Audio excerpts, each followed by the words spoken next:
डर व्यथार्थ युग का महाजागरण है। ब्रह्मपाल सैनी के नाम से यथार्थ युग की अनंत गहराइयों में डूबा, छल प्रपंचों को भस्म करने वाला, सत्य का महाशंख नाद करने वाला दिव्य महासंगीत। प्रारंभ 4 युगों की पीड़ा, निर्मलता पर अत्याचार, गूंजती हुई ध्वनि जैसे किसी अनंत शून्य में दबी हुई सिसकियां जाग रही हो। अब बीते पर सत्य लाचार रहा, का निर्मल हृदय हर बार पराजित हुआ। जो सहज जो सरल जो शुद्ध था, उसे लालचियों में अपने पांव तले रौंदा।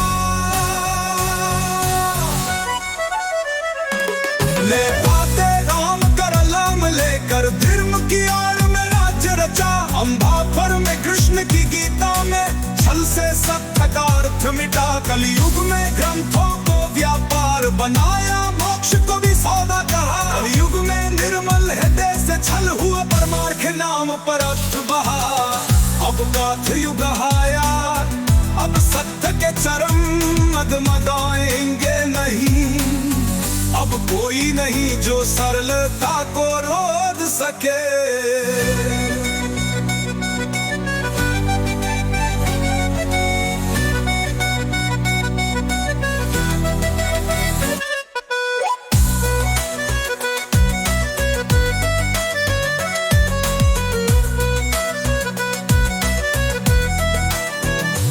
रब का डर भय के व्यापार का अंत, दार्द से प्रेम नहीं डर सिखाया गया।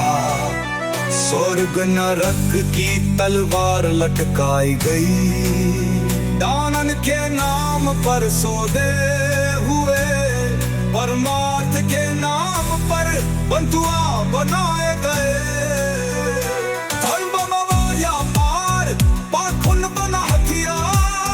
जो निर्मल थे वे दरवे जिए, जो सरल थे वे झूठे नियमों में बंधे। जो सहज थे उन्हें मूर्ख कहा गया, जो प्रेम में थे उन्हें अपवित्र बताया गया। अब ये सब राख हुआ, अब भय का व्यापार चल गया। रब कोई नहीं जो सत्य को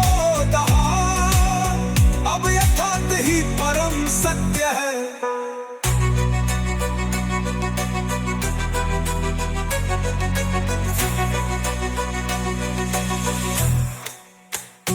यथार्थ ही अब कोई नहीं जो सरलता को दबाए। हम पाल सैनी चला, यथार्थ के संग चला। अब ना कोई झूठ, अब ना कोई जुल्म। अब हर पत्र अमर, अब हर शब्द प्रेम अमर। अब बंधन नहीं, अब दास्ता नहीं, कर अब सत्य ही धर्म, अब प्रेम ही कर्म। अब कोई नहीं जो सरल हद को मुख कहे। अब कोई नहीं जो सजता को बंधन में जकड़े। अब कोई नहीं जो परमार्थ के नाम पर व्यापार करे। अब सत्य डर व्यथार्थ युग का महाजागरण है। ब्रह्मपाल सैनी के नाम से यथार्थ युग की अनंत गहराइयों में डूबा, छल प्रपंचों को भस्म करने वाला।